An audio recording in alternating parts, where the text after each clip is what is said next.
Hi, my name is Ken, and today we're going to be talking about how to uncover the stories in you. So yesterday or the video before this, I've created a video about the importance of having storytelling in your presentation, in your pitching, in your training, in your events, or in even doing sales or any other things that involve a lot of talking and creating rapport and getting the interest of the audience. Because stories can connect better with the audience, and that is why it is so important. You can view the video at the description box down below. I put a link there, and the title of the video is Fact Tells Story Sells.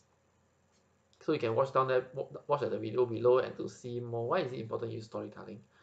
For this video specifically, we're going to talk about how to uncover the stories, and there's there's a lot of ways to uncover stories. Like I mentioned in the previous video, where you have to do a lot of note taking on whatever day-to-day happen, be more aware, absorb whatever that's happening around you, or maybe when you look into do more research, or for example when you look into numbers or things like that, you look into research and uncover the stories behind the numbers. However, the best kind of storytelling that you can give that can directly connect audience with you are your own personal stories. Stories that's very deep for you, and even when you talk about it, it is because when the story is personal, it is more genuine and people can feel more genuine. It won't be like a rehearsed story, because when you rehearse a story, audience will know, because the feeling of you projecting the story is not genuine, it's not real. You don't have that emotion attached to the story that you give. However, if the story is given by you is a personal one, most probably audience will feel it, because when you give a personal story, usually a emotion attached to it, and it can be shown in your voice, in your eyes, in your emotions, in the way you move, the way you structure a certain word, the way you describe it. All these are important. All these are little cues that we may think is not important. We may not notice it, but there's a big difference when it's audience sitting at it. You will be able to, when you see a story that's not personal, you know, okay, it's not telling a personal story, it's just telling an example from this story. But when you tell a personal story, audience will know based on just by looking at you and not just listening, because listening as well you can hear there's a different tonality when you're speaking about real story, about your truth. Not all story I feel I'm talking about personal stories. And one concept that's very important to uncovering personal story is to follow the pain. Emotional stories are hard, especially when you want to speak it on stage. Yeah, trust me, I did it before, because few of my contest speech are quite personal speeches, and it took me some time for me to get used to saying it on stage without any problem. I still remember the first time me practicing the speech is so hard that my voice will start shivering, and I still try to maintain that kind of shivering, because like I mentioned, if you have the emotions in your story, audience are able to connect better. It's not that I'm acting, because I've been rehearsing the same thing over and over and over and over again, and sometimes it just feels like the stories is still heard, but is I'm able to present it better, and it's more natural to me, instead of like when I because there's one saying, if you are not able to deliver the story at stage calmly, not to say calmly as in without letting your emotion burst out, that means you're not ready to present the story. I know some people say that if you tell an emotional story, I have a trainer that actually mentioned that if you present a story and you cry on stage, sometimes it will increase your conversion. But how many times can you cry on stage? And after some time, you will still be able to present the story as it is.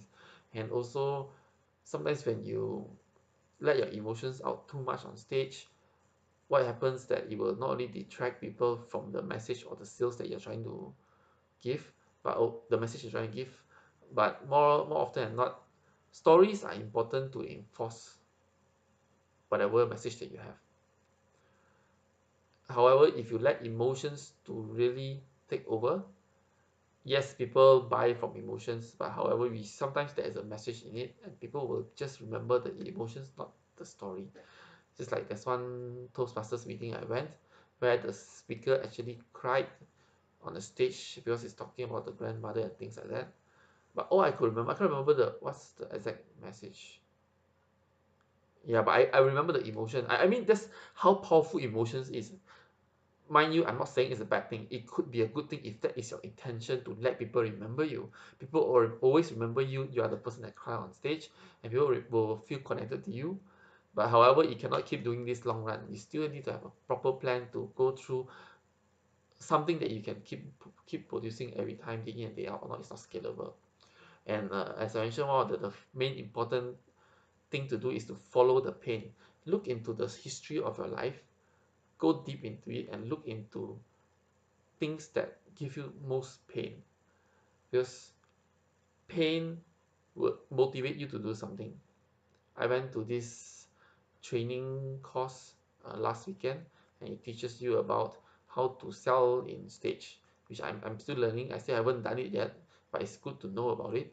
And there's a lot of entrepreneurs in that room, and I noticed that each individual entrepreneurs, when we uncover the story within them, all of them have a very strong pain which is different from others, that get them started, that kick them up and get them started into this entrepreneurial journey.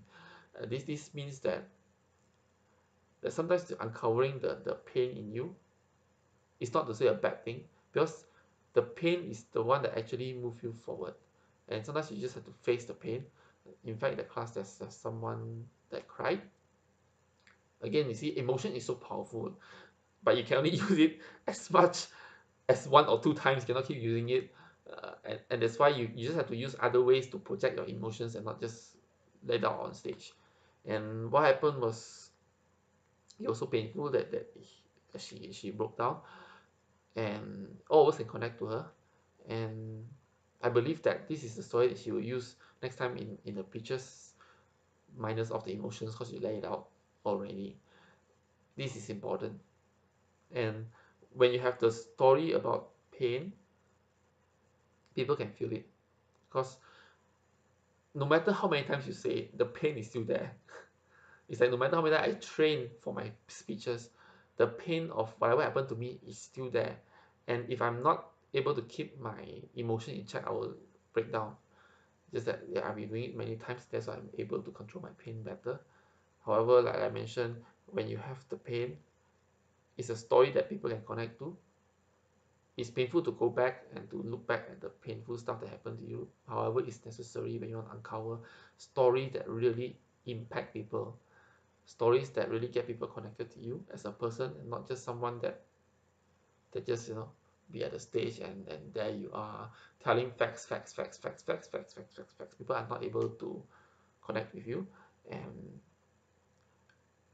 and this is not good, because at the end of the day, um, whatever thing that you're trying to present is still a human interaction. And that is why it's so important to have story. I go back to the whole thing about importance of story. However, this whole video is the concept is for you to uncover the story that really impact others.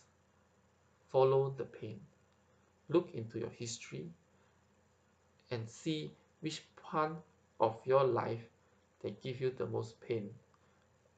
And when you uncover the pain, you pick it up, use it as story, repurpose it somehow or another. Because once you're able to identify, and once you're able to accept whatever that's happened and present it in a way that you feel that it helps to reinforce your message and to help people, it's a good thing. Do not be selfish with whatever that you learn. Share to other people, not to share your pain, share your experience, so people learn from your pain, so people do not go through what you have been through.